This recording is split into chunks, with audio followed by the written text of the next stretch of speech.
إنما يريد الشيطان أن يوقع بينكم العداوة والبغضاء في الخمر والميسر ويصدكم عن ذكر الله وعن الصلاة فهل أنتم منتهون وأطيعوا الله وأطيعوا الرسول واحذروا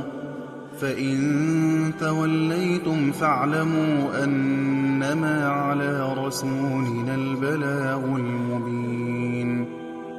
ليس على الذين آمنوا وعملوا الصالحات جناح فيما طعموا إذا ما اتقوا وآمنوا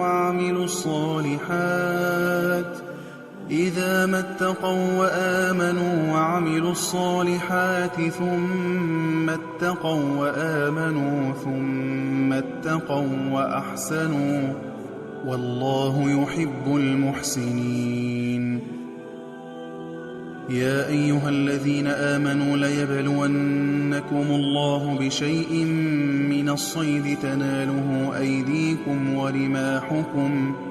تناله أيديكم ورماحكم ليعلم الله من يخافه بالغيب فمن اعتدى بعد ذلك فله عذاب أليم يا أيها الذين آمنوا لا تقتلوا الصيد وأنتم حرم ومن قتله منكم متعمدا فجزاء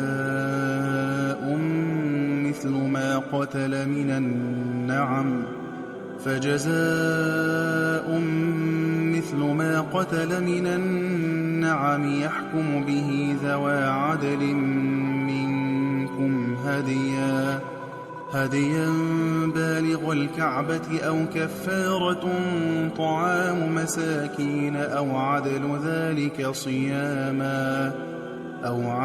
ذلك صياما ليذوق وبال أمره عفى الله عما سلف ومن عاد فينتقم الله منه والله عزيز ذو انتقام أحل لكم صيد البحر وطعامه متاعا لكم وللسيارة وحرم عليكم صيد البر ما دمتم حرما واتقوا الله الذي إليه تحشرون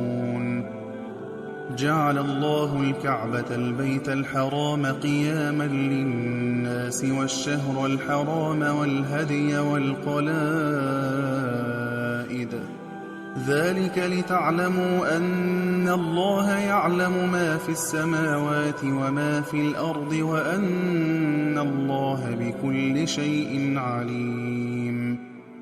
اعلموا أن الله شديد العقاب وأن الله غفور رحيم ما على الرسول إلا البلاغ والله يعلم ما تبدون وما تكتمون قل لا يستوي الخبيث والطيب ولو أعجبك كثرة الخبيث فاتقوا الله يا أولي الألباب لعلكم تفلحون يا أيها الذين آمنوا لا تسألوا عن أشياء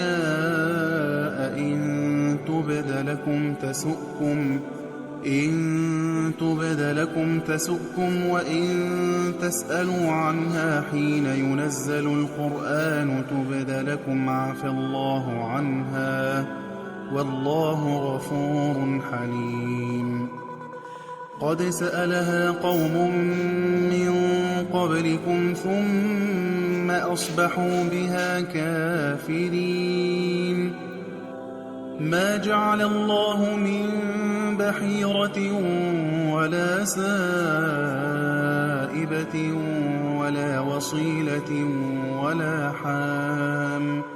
ولا وصيلة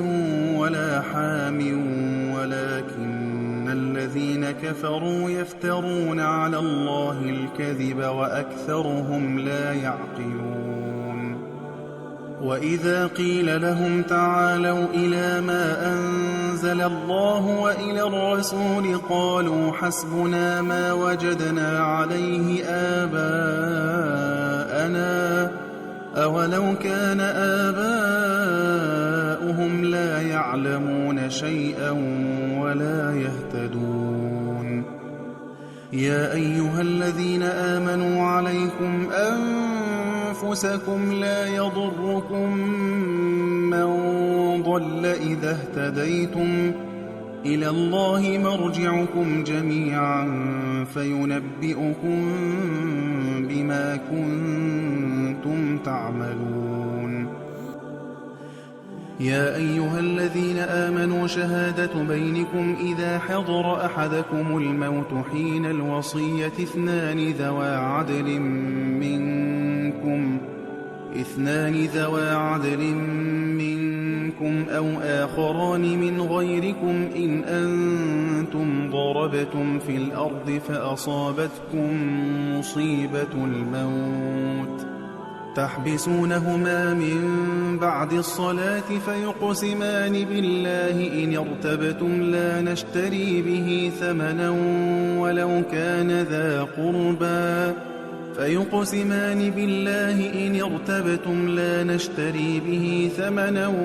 ولو كان ذا قربى ولا نكتم شهادة الله إنا إذا لمن الآثمين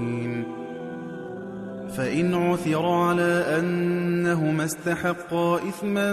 فآخران يقومان مقامهما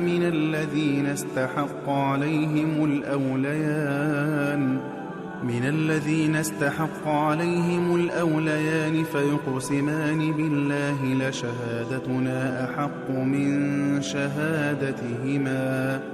فيقسمان بالله لشهادتنا أحق من شهادتهما وما اعتدينا إنا إذا لمن الظالمين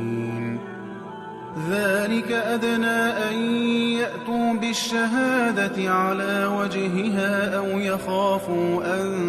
ترد أيمان بعد أيمانهم واتقوا الله واسمعوا والله لا يهدي القوم الفاسقين يوم يجمع الله الرسل فيقول ماذا أجبتم قالوا لا علم لنا إنك أنت علام الغيوب إذ قال الله يا عيسى ابن مريم اذكر نعمتي عليك وعلى والدتك إذ أيدتك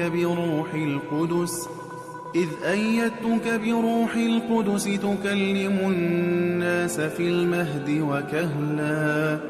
وإذ علمتك الكتاب والحكمة والتوراة والإنجيل وإذ تخلق من الطين كهيئة الطير بإذني فتنفخ فيها فتكون طيرا بإذني وتبرئ الأكمه والأبرص بإذني وإذ تخرج الموتى بإذني وإذ كففت بني إسرائيل عنك إذ جئتهم بالبينات فقال الذين كفروا منهم إن هذا إلا سحر مبين وإذ أوحيت إلى الحواريين أن آمنوا بي وبرسولي قالوا آمنا واشهد بأننا مسلمون إذ قال الحواريون يا عيسى ابن مريم هل يستطيع ربك أن ينزل علينا مائدة من السماء قال اتقوا الله إن كنتم مؤمنين قالوا نريد أن نأكل نأكل منها وتطمئن قلوبنا ونعلم أن قد صدقتنا ونكون عليها من الشاهدين. قال عيسى بن مريم اللهم ربنا أنزل علينا مائدة من السماء تكون